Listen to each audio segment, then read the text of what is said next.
3, 2, 1, launch.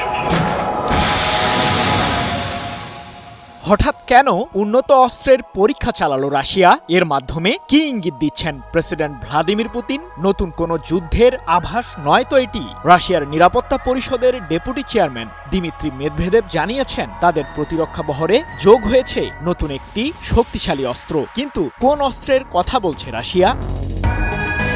বিশ্বের অন্যতম শীর্ষ পারমাণবিক শক্তিধর দেশ রাশিয়া ইউক্রেন যুদ্ধকে ঘিরে প্রতিদিনই নতুন নতুন কৌশল অনুসরণ করছেন রাশিয়ার প্রেসিডেন্ট ভ্লাদিমির পুতিন। যুক্তরাষ্ট্র সহ পশ্চিমারা বহুদিন ধরেই আশঙ্কা প্রকাশ করে আসছেন যে রাশিয়া ইউক্রেন যুদ্ধের মাধ্যমেই শুরু হতে পারে তৃতীয় বিশ্বযুদ্ধ।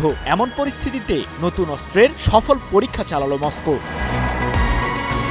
শত্রুপক্ষের নির্দিষ্ট লক্ষ্যবস্তু নিমিষেই ধ্বংস করতে দেশীয় প্রযুক্তি ব্যবহার করে উন্নত অস্ত্র তৈরি করেছে রাশিয়া, এমনটি জানান মেদভেদেভ, যা রাশিয়ার সামরিক বাহিনীকে পূর্বের চেয়েও শক্তিশালী করবে। তবে সে বিষয়ে কোনো তথ্য জানাননি তিনি। 19 অক্টোবর এক প্রতিবেদনে বিষয়টি নিশ্চিত করেছে মধ্যপ্রাচ্য ভিত্তিক সংবাদ মাধ্যম মেহের নিউজ এজেন্সি।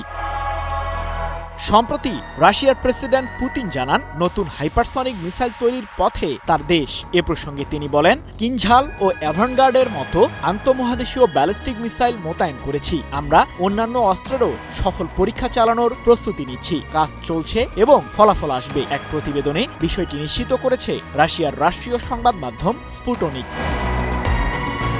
কি বুঝলেন ভাই? অনলি জেডাই চাই।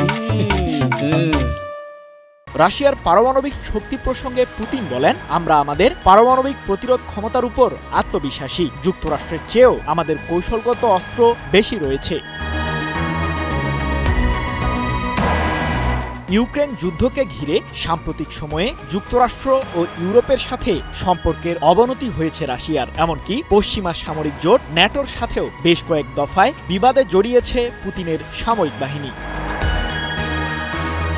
বিশ্লেষকরা বলছেন, ন্যাটোর বার্ষিক বাজেট বৃদ্ধি রাশিয়ার বিরুদ্ধে আসন্ন যুদ্ধের প্রস্তুতিরই অংশ। কারণ পুতিন ইলেকট্রনিক যুদ্ধের ক্ষমতা দিন দিন বৃদ্ধি করছেন, যার ফলে বিশ্বব্যাপী সামরিক উত্তেজনা বেড়েই চলেছে। সৃজন মাহমুদ, নিউজ 24।